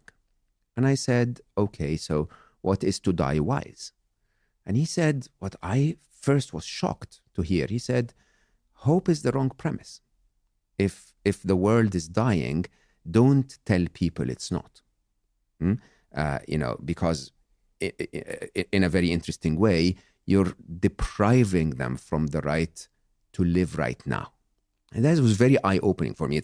In Buddhism, they teach you that you can be motivated by fear, but that hope is not the opposite of fear. As a matter of fact, hope can be as damaging as fear if it creates an expectation within you that life will show up somehow and correct what you're afraid of. Okay? If there is a high probability of a threat, you might as well accept that threat, okay, and say it is upon me, it is our reality, And as I said, as an individual, if you're in an industry that could be threatened by AI, learn, upskill yourself. If you're, in a place, in a situation where AI can benefit you, be part of it. But the most interesting thing, I think, in my view, is, I don't know how to say this any other way. There is no more certainty that AI will threaten me than there is certainty that I will be hit by a car as I walk out of this place. Do you understand this? We think about the bigger threats as if they're upon us. But there is a threat all around you. I mean, in reality, the idea of life being interesting in terms of challenges and uncertainties and threats and so on is just a call to live. If you know, honestly, with all that's happening around us, I don't know how to say it any other way. I'd say if you don't have kids, maybe wait a couple of years just so that we have a bit of certainty. But if you do have kids, go kiss them. Go live. I think living is a very interesting thing to do right now. Maybe, Stephen was basically saying, the other Stephen on my podcast, he was saying, maybe we should fail a little more often. Maybe we should allow things to go wrong. Maybe we should just simply live, enjoy life as it is. Because today, none of what you and I spoke about here has happened yet. Okay? What happens here is that you and I are here together and having a good cup of coffee, and I might as well enjoy that good cup of coffee. I know that sounds really weird. I'm not saying don't engage, but I'm also saying don't miss out on the opportunity just by being caught up in the future. Kind of stands in opposition to the idea of like urgency and emergency, though, doesn't it? Does it have to be one or the other? If I'm here with you trying to tell the whole world, wake up, does that mean I have to be grumpy and afraid all the time? Not really. You said something really interesting there. You said if you have kids, if you don't have kids, maybe don't have kids right now. I would definitely consider thinking about that, yeah. Really? Yeah. You'd seriously consider not having kids? Wait a couple of years. Because of artificial intelligence? No, it's bigger than artificial intelligence, Stephen. We all know that. I mean, there has never been such a perfect storm in the history of humanity. Economic, geopolitical, global warming, or climate change. The whole idea of artificial intelligence, and many more. This is a perfect storm. This is the depth of uncertainty. The depth of uncertainty. It's never been more, in a video gamer's term, It's never been more intense. This is it. Okay. And when you put all of that together, if you really love your kids, would you want to expose them to all of this? A couple of years. Why not? In the first conversation we had on this podcast, you talked about losing your son, Ali, and the circumstances around that, which moved so many people in such a profound way. It was the most shared podcast episode in the United Kingdom on Apple in the whole of 2022. Based on what you've just said, if you could bring Ali back into this world at this time, would you do it?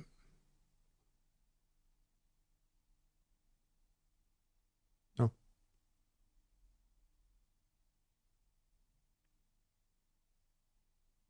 Absolutely not. So for so many reasons. One of the things that I realized a few years, way before all of this disruption and turmoil, is that he was an angel. He wasn't made for this at all. Okay, my son was an empath who absorbed all of the pain of all of the others. He would not be able to deal with a world where more and more pain was surfacing. That's one side. But more interestingly, I always talk about this very openly. I mean, if I had asked Ali, just understand that the reason you and I are having this conversation is because Ali left. If Ali had not left our world, I wouldn't have written my first book. I wouldn't have changed my focus to becoming an author. I wouldn't have become a podcaster. I wouldn't have, went out and spoken to the world about what I believe in. He triggered all of this. And I can assure you, hands down, if I had told Ali as he was walking into that operating room, if he would give his life to make such a difference as what happened after he left, he would say, shoot me right now, for sure. I would. I mean, if you told me right now, I can affect tens of millions of people if you shoot me right now, go ahead. Go ahead. You see, this is the bit that we have forgotten as humans. We have forgotten that, you're turning 30. It passed like that. I'm turning 56. No time, okay? Whether I make it another 56 years or another 5.6 years or another 5.6 months, it will also pass like that. It is not about how long, and it's not about how much fun.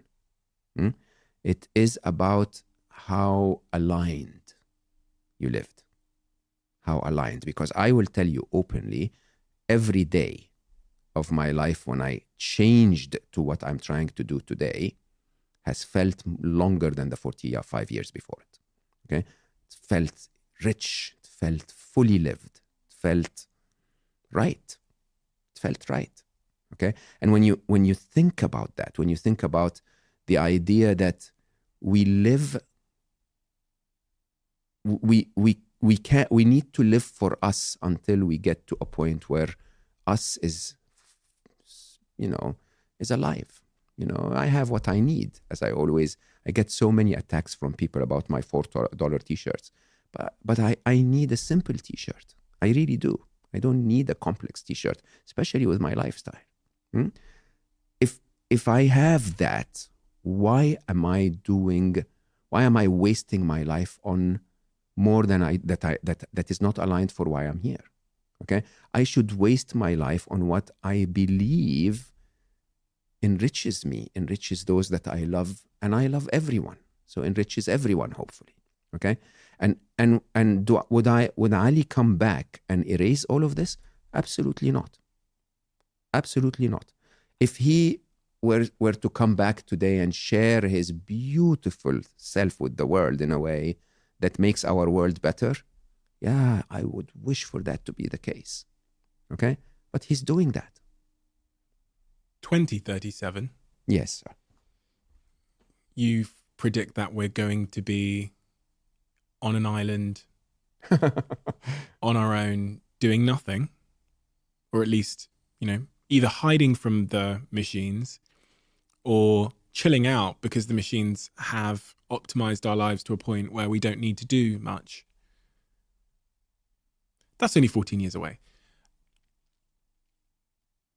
If you had to bet on the outcome, if you had to bet on why we'll be on that island, either hiding from the machines or chilling out because they've optimized so much of our lives, which one would you bet upon?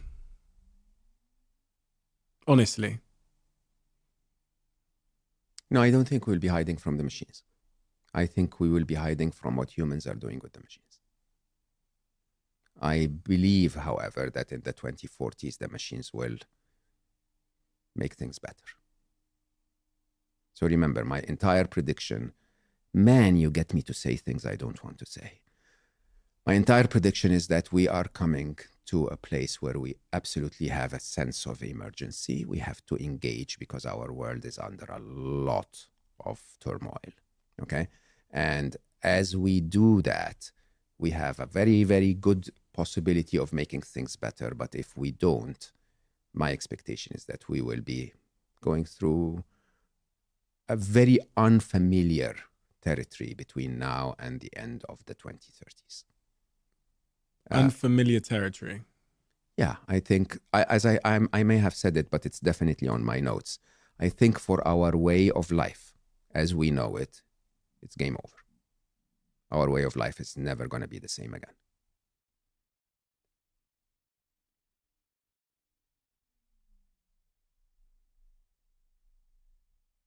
Jobs are going to be different. Truth is going to be different. The polarization of power is going to be different. The capabilities, the magic of getting things done is going to be different. I'm trying to find a positive note to end on, Mo. Can you give me a hand here? Yes, you are here now and everything's wonderful. That's number one. You are here now and you can make a difference. That's number two. And in the long term, when humans stop hurting humans because the machines are in charge, we're all going to be fine. Sometimes, as we've discussed throughout this conversation, you need to make it feel like a priority. And there'll be some people that might have listened to our conversation and think, oh, that's really, negative. It's made me feel anxious. It's made me feel sort of pessimistic about the future. But whatever that energy is, use it. 100%. Engage. I think that's the most important thing, which is now make it a priority. Engage. Tell the whole world that making another phone that is making money for the corporate world is not what we need. Tell the whole world that creating an artificial intelligence that's going to make someone richer is not what we need. And if you are presented with one of those, don't use it. I don't know how to tell you that any other way. If you can afford to be the master of human connection instead of the master of AI, do it.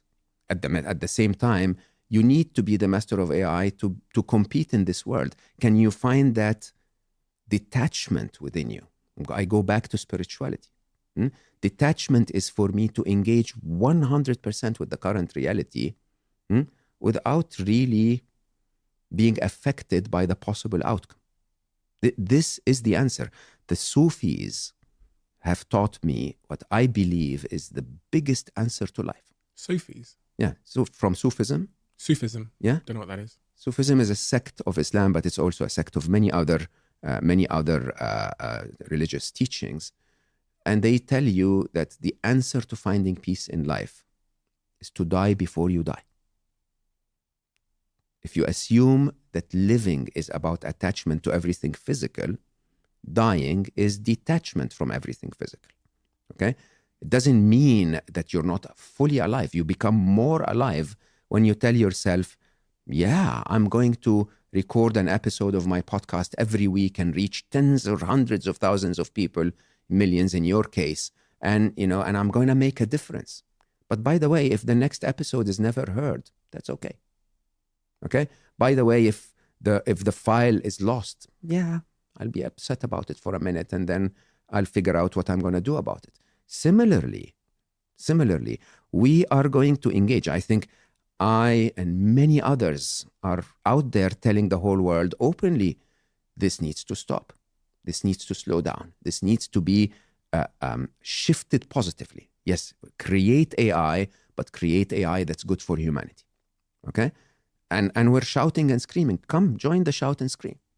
Okay? But at the same time, know that the world is bigger than you and I. And that your voice might not be heard. So what are you going to do if your voice is not heard? Are you going to be able to continue to shout and scream nicely and politely and peacefully, and at the same time create the best life you can create to yourself, for yourself within this environment?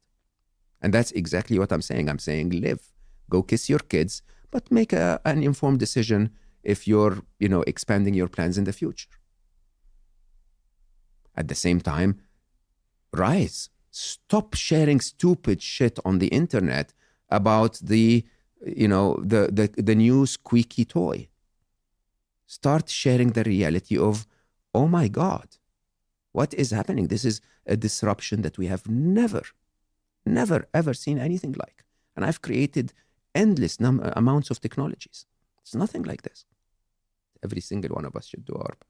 And that's why this conversation is so, I think, important to have today. This is not a podcast where I ever thought I'd be talking about AI. Going to be honest with you, last time you came here, it was in the sort of promotional tour of your book, Scary Smart.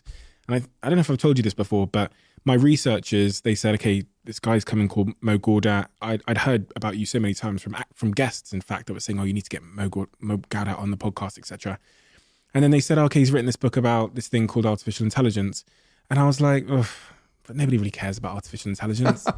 Timing, right? Stephen. I know, right? But then I saw this other book you had called Happiness Equation, and I was like, oh, everyone cares about happiness. So I'll just ask him about happiness. And then maybe at the end, I'll ask him a couple of questions about AI. But I remember saying to my researcher, I said, oh, please don't do the research about artificial intelligence. Do it about happiness, because everyone cares about that. Now, things have changed. Now, a lot of people care about artificial intelligence, and rightly so. Your book has sounded the alarm on it. It's crazy. When I listened to your audiobook over the last few days, you were sounding the alarm then. And it's so crazy how accurate you were in sounding that alarm, as if you could see into the future in a way that I definitely couldn't at the time. And I kind of thought of as science fiction, and just like that. Overnight. We're here. Yeah. We're stood at the footsteps of a technological shift that I don't think any of us even have the mental bandwidth, certainly me with my chimpanzee brain, to comprehend the significance of. But this book is very, very important for that very reason, because it does crystallize things. It is optimistic in its very nature, but at the same time, it's honest. And I think that's what this conversation and this book have been for me.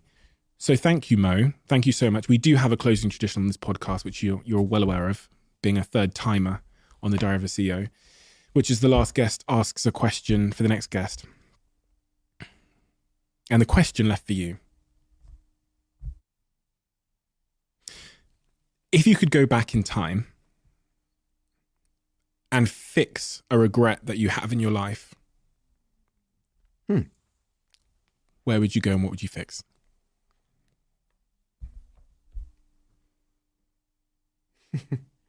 It's interesting because you were saying that Scary Smart is very timely. I don't know. I think it was late, but maybe it was. I mean, would I have gone back and written it in 2018 instead of 2020 to be published in 2021? I don't know. What would I go back to fix? So something more. I don't know, Stephen. I don't have many regrets. Is that crazy to say? Yeah, I think I'm okay, honestly. I'll ask you a question then. Mm-hmm. You get a 60-second phone call with anybody, past or present. Who'd you call and what'd you say? I call Stephen Bartlett. No, I call Albert Einstein, to be very, very clear. Not because I need to understand any of his work. I just need to understand what brain process he went through to figure out something so obvious when you figure it out, but so completely unimaginable if you haven't. So his view of space-time truly redefines everything. It's almost the only very logical, very, very clear solution to something that wouldn't have any solution any other way. And if you ask me, I think we're at this time where there must be a very obvious solution to what we're going through in terms of just developing enough human trust for us to not, compete with each other on something that could be threatening existentially to all of us. But I just can't find that answer. This is why I think it was really interesting in this conversation how every idea that we would come up with, we would find a loophole through it. But there must be one out there, and it would be a dream for me to find out how to figure that one out, okay? In a very interesting way, the only answers I have found so far to where we are is be a good parent and live, right? But that doesn't fix the big picture, if you think about it, of humans being the threat, not AI. That fixes our existence today, and it fixes AI in the long term. But it just doesn't, I don't know what the answer is. Maybe people can reach out and tell us ideas, but I really wish we could find such a clear, simple solution for how to stop humanity from abusing the current technology. I think we'll figure it out. I think we'll figure it out. I really do. I think they'll figure it out as well. Remember, as they come and be part of our life, let's not discriminate against them. They're part of the game. So I think they will figure it out too. Mo, thank you. It's been a joy once again, and I feel invigorated. I feel empowered. I feel positively terrified. But I feel more equipped to speak to people about the nature of what's coming and how we should behave. And I credit you for that. And as I said a second ago, I credit this book for that as well. So thank you so much for the work you're doing, and keep on doing it, because it's a very essential voice in a time of uncertainty. I'm always super grateful for the time I spend with you, for the support that you give me, and for allowing me to speak my mind, even if it's a little bit terrifying. So thank you. Thank you. Quick one. I'm so delighted that Whoop are now sponsoring this podcast. I've worn a Whoop for a very, very long time, and there are so many reasons why I became a member, but also now a partner and an investor in the company. But also, me and my team are absolutely obsessed with data-driven testing, compounding growth, marginal gains, all the things you've heard me talk about on this podcast. And that very much aligns with the values of Whoop. Whoop provides a level of detail that I've never seen with any other device of this type before, constantly monitoring, constantly learning, and constantly optimizing my routine. But providing me with this feedback, Whoop can drive significant positive behavioral change. And I think that's the real thesis of the business. So if you're like me and you are a little bit obsessed or focused on becoming the best version of yourself from a health perspective, you've got to check out Whoop. And the team at Whoop have kindly given us the opportunity to have a 1 month's free membership for anyone listening to this podcast. Just go to join.whoop.com/CEO to get your Whoop 4.0 device and claim your free month. And let me know how you get on.